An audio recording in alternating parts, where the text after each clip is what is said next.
I'm Judge Penny Wolfgang. Welcome back to The Big Picture. Did you know that CBS News anchor and correspondent Jericka Duncan got her start right here in Buffalo at Channel 4? Her award-winning work was recently recognized last fall when Jericka was inducted into the Buffalo Broadcasters Hall of Fame in a ceremony at Samuel's Grand Manor. That's where we sat down to talk about her inspiring career. Jericka Duncan, what does it feel like to be back here in Buffalo, where was one of the places where you really got your start? That's right. It feels amazing, and it's not snowing. The weather's beautiful. Everyone looks so lovely, and it's always nice to come back to any place where you don't have to work.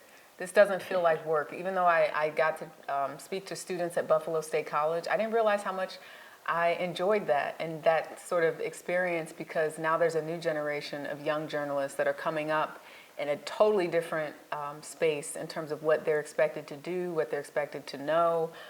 So that was fun. And watching Ellen Maxwell, who I work side by side with, be a professor, I'm like, hey, so what's it like, that other side of being able to give back so much of what we've learned? So it's a blessing, and I'm really grateful to be here. I just want to ask a little bit about your journey. Did you, from Buffalo to, network television, how did it happen?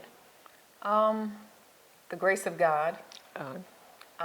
Network wasn't something that I definitely saw for myself. When I started out in Elmira, as I told the students today, my thought was 3 to 5 years from now, if I'm not advancing in some way in this career, I might try something else. Because I think when you have communication skills, they go a long way, whether it's teaching, public relations. There's just so much you can do with wanting to tell stories or talking to different people. But luck would have it, God would have it, that I got an opportunity to come to Buffalo after Elmira. I knew it was a great news market, and I was ready to have the opportunity. I think back, though, to the apartment that I lived in. It was a basement apartment in the town of Tonawanda, and man, to think about my parents probably worried sick about me covering crime and all of these different things.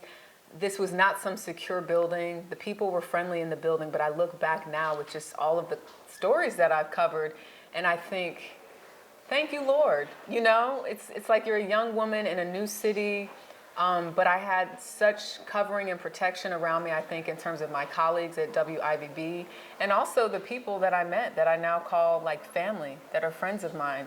Marnetta Malcolm, who does a lot in the community, Montrese Goings, who's a hairstylist and does a lot in the community, my girlfriend Carmelita, who's a principal. I mean, I met so many amazing people that are going to be here tonight. So, do you think that you learned that your experience here helped you in any way as you moved up? Oh, absolutely, because when you're around such great journalists, you have no choice but to be better.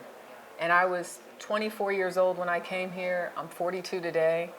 Not today, no, just in general. No. My birthday was in August. Shout out to all the Leos. But when you watch a Rich Newberg and you see that he's able to do documentaries on top of his regular day job, when you see a Lori Schultz that continued to chase stories and work on things that she had been working on for 10 or 15 years, when you watch Al Vauders and Luke Moretti, I mean, these were hard-hitting, investigative journalists that you almost felt like you didn't even deserve to be here. And Buffalo, I think, has so much crazy news that happens. But it's a place where you see what happens when journalism holds government accountable. So I think for that reason, all of those things, I mean, to think about covering Kathy Hochul when she was a county executive, when she was a legislator, and then to see her as a lieutenant governor and now the governor. Same thing with the Josh Shapiro, who, when I was in Philadelphia, he was a Montgomery County legislator, and now he's the governor of Pennsylvania. So it comes full circle in that regard, because you're also watching other people move up and elevate in their careers. So it's surreal. It's surreal. Congratulations. Thank and you. We're so happy that you are being inducted into the Buffalo Hall of Fame. Thank you again. Appreciate it. Congratulations to Jericka. We will meet more Hall of Fame inductees in the coming weeks right here on the program. We'll be right back.